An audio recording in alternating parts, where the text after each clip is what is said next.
बिस्मिल्लाहिर्रहमानिर्रहीम। अस्सलाम वालेकुम फ्रेंड्स और you all, I hope you will be fine friends. आज हम उर्दू अदब की मुख्तसर तरीन तारीख़ अज़ डॉक्टर सलीम अख्तर का दूसरा लेक्चर पढ़ेंगे। हमने पढ़ा था पेज नंबर 1 से 26 तक। 26 तक 27 का हाफ पेज भी हमने पढ़ लिया था। अब हम पढ़ेंगे 27 पेज नंबर से कंवल और नए नए कंवल से स्टार्ट कर रहे हैं हम। कंवल तो होता है कमल का फूल, जो कटोरे की तरह फूला हुआ होता है, फैला हुआ होता है, इसलिए उसके नैन कंवल, नैन कहते हैं रुखसार को, नैन कंवल यानी कि कंवल जैसे खूबसूरत महबूब के नैन। उर्दू शायरी में अक्सर इश्किया और मज़ाहिया शायरी होती है, तो ये तशबीहात और इस्तारात के तौर पे इस्तेमाल किए जाते हैं। अच्छा, अंडरलाइन किया हुआ है एक लफ्ज़ जुदागाना लैंडस्केप। लैंडस्केप वैसे अगर कंप्यूटर की लैंग्वेज में देखा जाए तो पेज को चौड़ाई के रुख लैंडस्केप कहते हैं और लंबाई के रुख पेज हो तो पोर्ट्रेट कहते हैं। लेकिन यहाँ क्या मतलब है? यहाँ मतलब है खित्ते में, मुल्क के मुख्तलिफ़ खित्ते जुदागाना लैंडस्केप के हामिल नज़र आते, यानी कि जुदागाना उनका जोग्राफिया होता, मुख्तलिफ़ हिस्सों का जुदागाना जोग्राफिया होता। आगे मैंने अंडरलाइन किया हुआ है बिल वास्ता और बिला वास्ता को।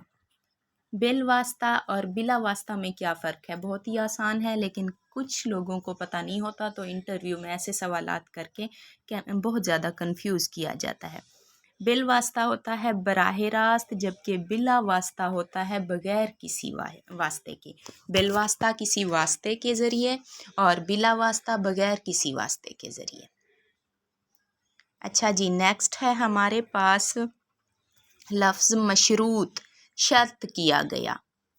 हिंदी का कवि, ये देखें यहाँ ज़रा गौर से पढ़ें, लिखा हुआ है हिंदी का कवि तो कंवल नैन कह सकता है, अरबी का नहीं, क्योंकि उसने कंवल देखा नहीं। हिंदुस्तान में कंवल का फूल है, लेकिन अरब में अगर नहीं है, समंदरों की से थोड़ा फासले की वजह से, पहाड़ी इलाकों की वजह से, तो हिंदी का जो कवि है, कवि कहते हैं शायर को, हिंदी का जो शायर है वो तो कंवल को तशबीहात और इस्तारात वगैरह में इस्तेमाल कर सकेगा, क्योंकि उसने कंवल के फूल की खूबसूरती देखी हुई है। लेकिन वो बंदा जो इससे वाकिफ़ ही नहीं, जिसने इसे देखा ही नहीं है, उसकी शायरी में इसकी तशबीहात और इस्तारात जानदार ना होंगी। जिस तरह अरब शोरा के, इम्पोर्टेंट सवाल है, अरब शोरा के हाँ नाका, महमल और गज़ाल के इस्तारे मिलते हैं। नाका क्या होता है? अरब शोरा के कौन से इस्तारे हैं? नाका, महमल और गज़ाल। नाका के मानी हैं ऊँट और महमल कहते हैं डोली को, जिसमें दुल्हन को पुराने ज़माने में ले जाया जाता था या रईसों बादशाहों को, और गज़ाल कहते हैं हिरन की आँख को। अच्छा जी, अफ्रीका का बुशमैन या ऑस्ट्रेलिया का अबू रजनी जो शायरी करेगा, ये अफ्रीका का बुशमैन एक बड़ा मशहूर शायर था और अबू रजनी ऑस्ट्रेलिया का मशहूर शायर था। जो शायरी करेगा उसमें जंगल का जो तजर्बा होगा वो शहरी शायर को मैसर नहीं, क्योंकि अफ्रीका और ऑस्ट्रेलिया में जंगल होते हैं, उन्होंने जंगलात को देखा हुआ है, वो अपनी तशबीहात और इस्तारात में उन्हें इस्तेमाल करेंगे। लेकिन शहरों से वाबस्ता लोग जो शहरों में रहते हैं, वो इस फितरत के खूबसूरत मंजर से नावाकिफ़ होते हैं। अच्छा, नेक्स्ट है हमारे पास, जिस शायर ने डैफोडिल नहीं देखे वो वर्ड्सवर्थ की माने धुन पर नज़म नहीं कह सकता, लेकिन आबरू ने, आबरू कौन था? शाह मुबारक आबरू, जिसका कल मैंने ज़िक्र किया है। ये तहरीक इहाम से था, इहाम गो पे शायरी करता था, जिसने जामन जैसे गैर शायराना फल को रदीफ़ बनाकर सांवले महबूब के रसीले हुस्न का तलाज़मा बयान किया है, यानी लाजमी हिस्सा बयान किया है। अब देखें, तशबीहात और इस्तारात खूबसूरत चीज़ों की ली जाती हैं, लेकिन उसका महबूब सांवला था तो उसने जामन की ही एग्जाम्पल दे दी। हमारे सांवले को देख कर जी में जली जामन, लगा फीका सवाद उसका, नहीं घुलती भली जामन। वैसे ये ज़्यादा इम्पोर्टेंट नहीं है, इसको स्किप करें, अगर आप पढ़ना चाहते हैं तो पढ़ भी लीजिएगा। आगे है ज़बान पर अलबत्ता जोग्राफिया का असर गहरा, वाज़े और नुमायाँ नज़र आता है। किस चीज़ का? जोग्राफिया का, क्योंकि हर थोड़े से वक्फे के बाद ज़ुबान में डिफरेंस होगा। आप देखें, जनूबी पंजाब के लोगों का लबो लहजा कुछ और होगा, आगे उधर पंजाबी लोग साहिवाल अपर पंजाब वालों का लबो लहजा कुछ और होगा। सहराई इलाकों में जाएं तो उनका लबो लहजा कुछ और होगा। कराची वालों को देखें, वो कहते हैं मैं आ रही थी, मैं कर रही थी। मेरी एक स्टूडेंट भी थी, वो कहती थी मैम मैं पढ़ रही हूँ, मैम मैं नोट्स सारे नोट कर रही हूँ, मैम मैं नहीं बोलती थी, मैं बोलती थी। और मुझे बड़ा अच्छा लगता था उससे सुन के। हर इलाके का जोग्राफियाई फासला जो होता है उसी के मुताबिक लबो लहजे में बड़ा डिफरेंस होता है। अच्छा, आगे है मखसूस लहन अस्वात पर इस्तवार होता है। अस्वात होते हैं ज़ुबानें, लहन का क्या मतलब होता है? सुरीली आवाज़। जहाँ भी कोई मुश्किल लफ्ज़ आ जाता है तो मैंने उसे अंडरलाइन किया हुआ है ताकि उसके मीनिंग आपको बता सकूँ। ये अब मुश्किल अल्फाज के आपको जब मीनिंग्स आते होंगे इंटरव्यू में, जब आपसे कहा जाएगा कि फ़लाँ शेर की तशरीह करें, तो आपको कोई नया शेर भी होगा, आप गेस करके कुछ ना कुछ तशरीह करने के काबिल हो जाएंगे। घंघोर घटाएं, काली घटाएं। आगे है जी, ये देखें, उभरती है और रिम आहुरियत, यानी कि हिरन का वहशत में आकर तेज़ भागना रिम आहू कहते हैं। आहुरियत मीन वहशत में आकर भागना। नेक्स्ट देखते हैं हम। अब इसमें सिर्फ थोड़ी थोड़ी एक्सप्लेनेशन है, कोई ख़ास मारूज़ी का सवाल नहीं आया। अरबी शोरा के इस्तारे हैं, अल्फाज मानी हैं और बस इतना ही। बाकी डिफ़ाइन किया है मैंने सिर्फ मुश्किल अल्फाज को। आगे देखते हैं जनाब हम, यहाँ है हमारे पास हिकायात। कल हमने पढ़ा था महाकात, आज है हिकायात। मिक्स नहीं करना। महाकात का मतलब था लफ्ज़ों के ज़रिए किसी मंज़र की ऐसी तस्वीर कशी करना कि उस शेर या कलाम को पढ़ के हमारे जहन में वो मंज़र फिर जाए, हमारी आँखों के सामने महसूस हो। लेकिन यहाँ है हिकायात, फेबल इंग्लिश में कहते हैं। वो कहानियाँ जिनमें अखलाकी नुक्ता बयान हो, लेकिन उनमें जानवर और परिंदे इंसान की तरह किरदार निभाते हुए नज़र आएं। जैसे तोता कहानी हैदर बख्श हैदरी की तसनीफ़ है, उसमें नसीहत कर रहा होता है तोता। और फसाना अजायब रजब अली बेग सुरूर की तसनीफ़ है, उसमें दानिश्वर बंदर तकरीर करता है एक जगह पे। तो ऐसी कहानियाँ जिसमें अखलाकी सबक भी मिलता हो और उसके किरदार जानवर और परिंदे हों, ऐसी कहानियों को हिकायात कहते हैं।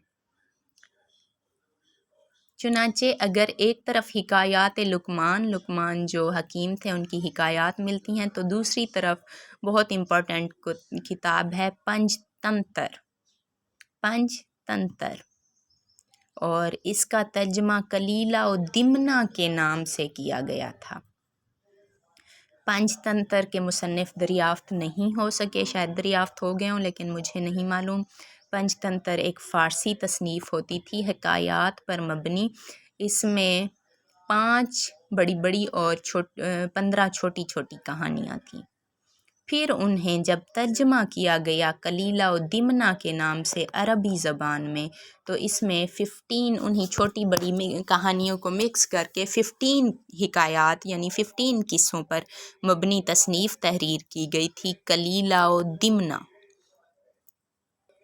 कलीला के मानी हैं आली मकाम और दिमना के मानी हैं टीला, पहाड़ी या हीरे जवाहरात का ज़ख़ीरा वगैरह। इसमें टोटल 15 कहानियाँ हैं और सारी कहानियों में जानवर किरदार हैं। अरबी ज़ुबान में लिखी गई है और इसके मुसन्निफ़ हैं अब्दुल्ला बिन मुक़फ़्फ़ा, वो भी अरबी थे। इन्होंने इस किताब का तर्जमा किया था फ़ारसी ज़ुबान की एक तसनीफ़ पंचतंत्र से, उसे अरबी में तर्जमा किया था। अच्छा जी, नेक्स्ट है दास्तानों की मानिद शायरी में भी अपने खित्ते के जानवर और परिंदे मिलते हैं, मगर किरदारों के रूप में नहीं बल्कि तशबीहात और इस्तारात के रूप में पेराया में। जैसे बाल घटा, आँखें गज़ाली यानी कि हिरन की आँखों जैसी चाल, मोरनी की सी मोर की चाल, गाल गुलाब के से, आवाज़ कूक और बाजू किधर है, बाजू शाखी गुल, قد سرو، لب پنکھڑی اور سینہ انار، اس طرح کی تشبیہات و استعارات کے طور پہ انہیں استعمال کیا گیا ہے، جبکہ نثری تصانیف میں یہ کرداروں کے طور پہ ملتے ہیں۔ منظر نگاری کیا ہوتا ہے؟ کسی بھی منظر کو بیان کرنا، شاعری میں یا نثر میں منظر کو اس طرح سے بیان کرنا کہ اس کا منظر ہماری آنکھوں کے سامنے پھیل جائے، جب ہم اسے پڑھیں تو ہمیں ایسا محسوس ہو کہ ہم اسی منظر میں بیٹھے ہوئے ہیں، سب ہم خود اپنی آنکھوں سے آبزرو کر رہے ہیں، دیکھ رہے ہیں۔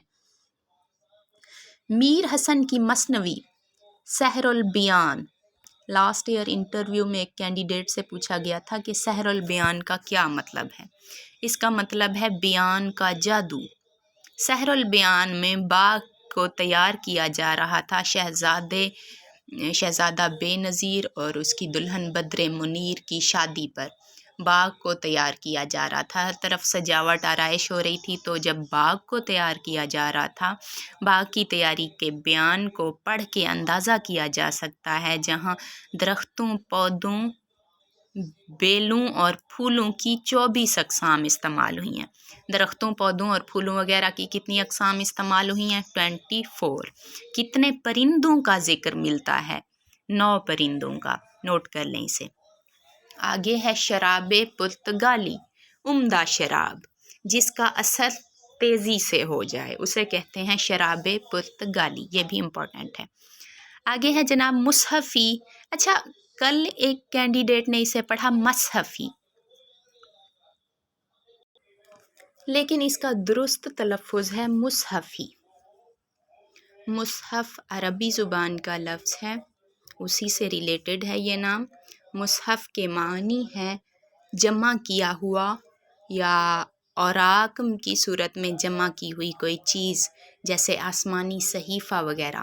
لیکن اردو ادب میں مصحفی سے مراد لیا جاتا ہے محبوب کا رخ زیبا، اور اس کا درست تلفظ ہے مصحفی، مصحفی نہیں۔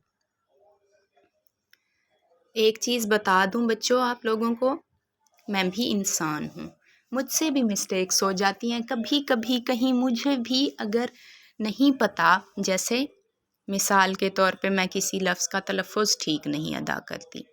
اردو ادب ایک وسیع سمندر کی مانند ہے، جس کا احاطہ کرنا ہمارے بس کی بات نہیں ہے۔ اگر ہم کہیں کہ ہمیں مکمل اردو ادب پہ عبور ہے تو یہ مبالغہ ہوگا۔ جسٹ ہم اتنا کہیں کہ ہمیں اردو ادب کی گرامر پہ عبور ہے تو یہ بھی مبالغہ ہوگا۔ اردو ادب بہت وسیع ہے، اس کی گرامر کی بھی کئی شاخیں ہیں، اس کی تاریخ بھی آئے دن مختلف نظریات کی بنا پہ چینج ہو رہی ہے، اس کی شاعری میں بھی بہت سارے امپورٹنٹ جدید، قدیم، فلاں کلاسیکی وغیرہ شعراء ہیں۔ اس پہ عبور حاصل کرنا ہمارے بس کی بات نہیں ہے۔ انسان سے اگر کوئی مسٹیک ہو جائے تو آپ بلا جھجک مجھ سے کنفرم کر لیا کریں۔ اگر مجھے کہیں ڈاؤٹ ہوگا تو میں بھی کنفرم کروں گی کہ آیا یہ اسٹوڈنٹ ٹھیک کہہ رہا ہے، مجھے غلط فہمی تو نہیں، میں کنفرم کر لوں گی، اور مجھے اچھا لگے گا، بہت اچھا لگے گا مجھے اگر کہیں مجھ سے کوئی مسٹیک ہو جاتی ہے تو آپ لوگ مجھ سے کنفرم کر لیں گے اور میری بھی اصلاح ہو جائے گی۔ آپ لوگ بلا جھجک مجھ سے پوچھ لیا کریں، لیکن خیال کیا کریں کہ زیادہ بھی ذلیل نہیں کرنا۔ اچھا جی، نیکسٹ دیکھتے ہیں۔ تذکرہ، لفظ ہے تذکرہ۔ لاسٹ ایئر انٹرویو میں پوچھا گیا تھا ایک کینڈیڈیٹ سے کہ نکات الشعراء کی صنف بتائیں، تو انہوں نے کہا یہ میر تقی میر کا تذکرہ ہے۔ تو ان سے پھر پوچھا گیا کہ تذکرہ کیا ہوتا ہے؟ تذکرہ سے مراد ایسی نثری تصنیف،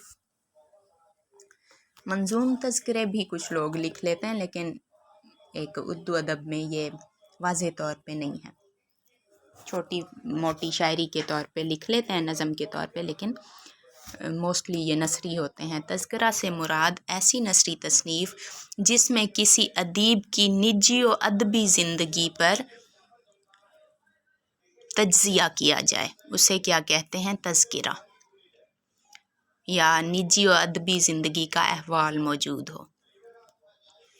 نیکسٹ دیکھتے ہیں ہم، ولی دکنی کا ایک شعر ہے، ولی تجھ شیر کو ہوئے ہیں مست اہل دل، اثر ہے شیر میں تیرے شراب پرتگالی کا۔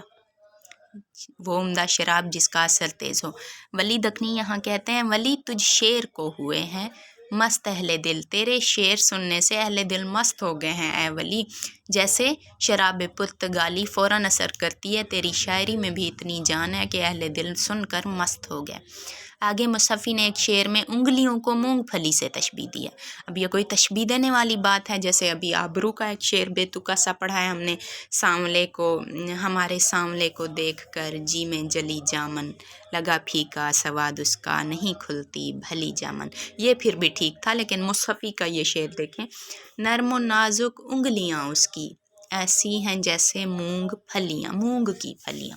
اگر آپ سے پوچھا جائے انٹرویو میں کہ تشبیہ پہ کوئی شعر سنائیں یا استعارے پہ کسی بھی صنعت کے بارے میں کہا جائے تو آپ نے کوئی خوبصورت اچھا سا شعر سنانا ہے، اس کی تلفظ آپ کو آتے ہوں، اس کی تختی آتی ہو، اس کی تشریح آتی ہو، کس کا شعر ہے وہ آتا ہو، کس منظر پہ لکھا گیا، ایوری تھنگ اس کے بارے میں کسی قسم کا کوسچن ہو جائے تو وہ آپ کو پتہ ہونا چاہیے۔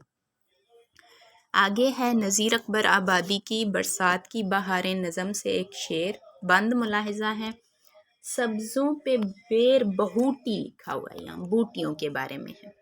آہستہ آہستہ لب و لہجہ چینج ہو رہا ہے تو تلفظ بھی پہلے والا کافی چینج ہو چکا ہے۔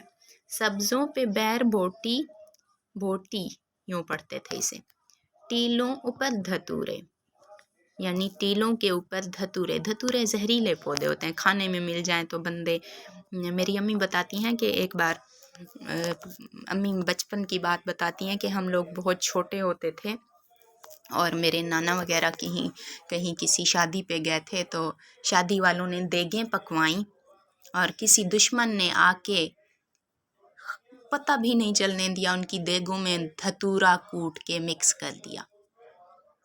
اس وقت پرانے زمانے میں جب شادیاں ہوتی تھیں تو 2-4 دیگیں پکا کرتی تھیں۔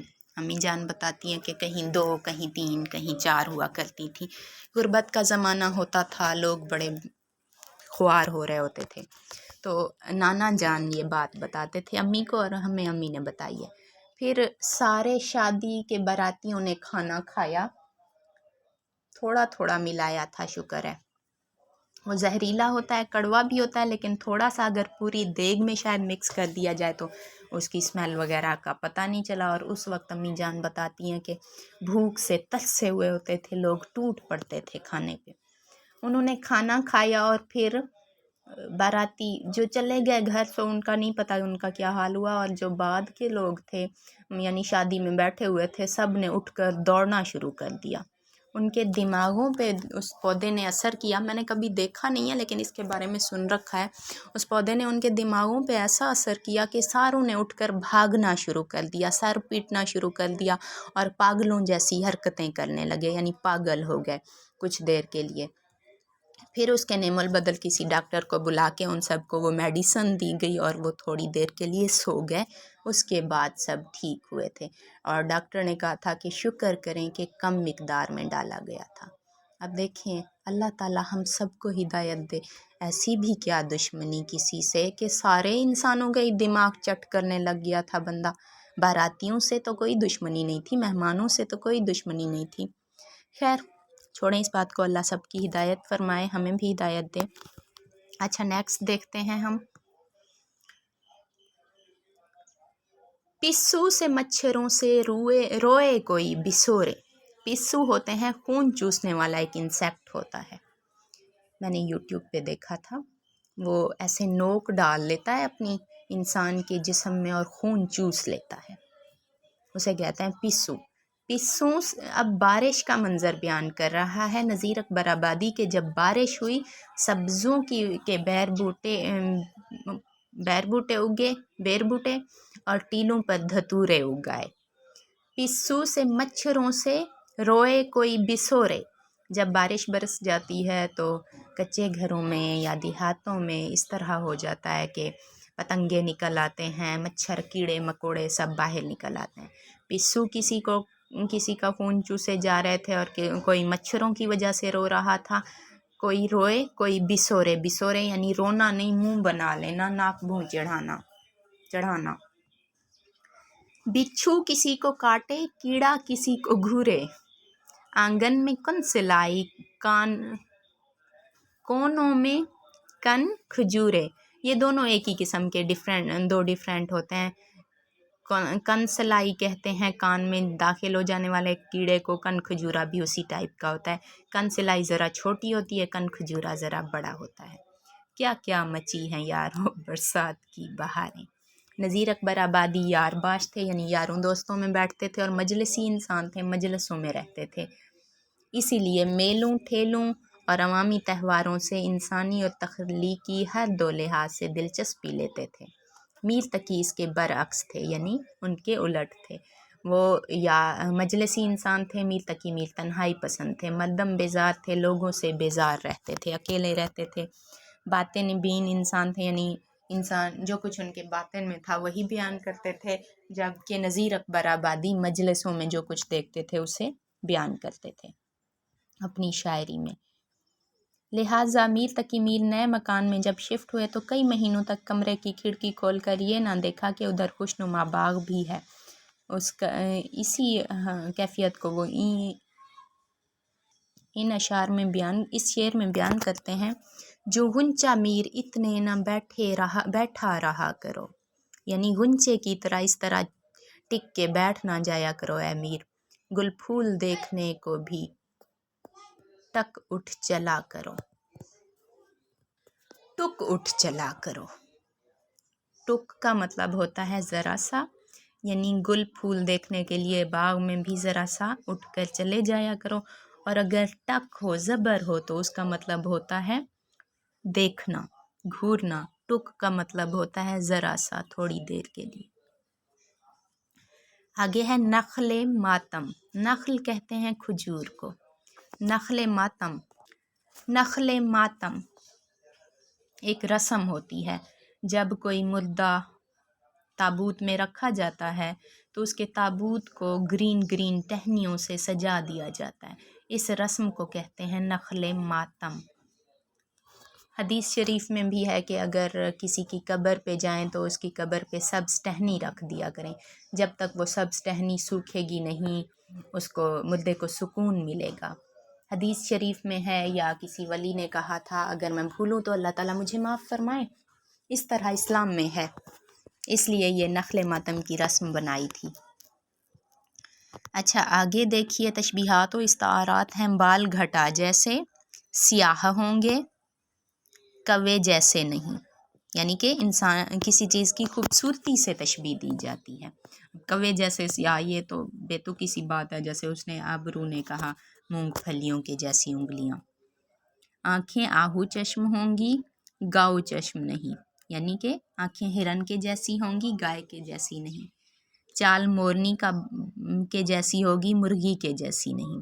ताहम मकामी असरात के तहत वली ने हथनी की चाल से भी तशबीह दे दी, यानी कि उर्दू अदब में, चाहे वो उर्दू अदब हो चाहे अंग्रेज़ी, किसी भी ज़ुबान का अदब हो, उसमें तशबीहात और इस्तारात मकामी होते हैं। अगर हिरन है वहाँ तो हिरन से रिलेटेड, लेकिन हमारी उर्दू गज़ल में मोस्टली ईरानी तशबीहात और इस्तारात इस्तेमाल होती रही हैं, क्योंकि गज़ल फ़ारसी से उर्दू में आई थी ना। तो काफ़ी अरसा तक शोरा और अदीबों ने तशबीहात व इस्तारात वही फ़ारसी वाली ही उठाई, लेकिन यहाँ वली दकनी हाथी से तशबीह देते नज़र आते हैं। चलने में तो ए चंचल, हाथी को लजावे तू, बेताब करे जग को, जब नाज सुआवे तू, यानी ए महबूब जब तुम चलती हो तो हाथी से भी ज़्यादा खूबसूरत मटक मटक के चलती हो। अब अल्लाह जाने उनकी महबूबा मोटी थी या नहीं। बेताब करे जग को, जब नाज सुआवे तू, जब तुम नाज दिखाती हो तो जग को बेताब कर देती हो।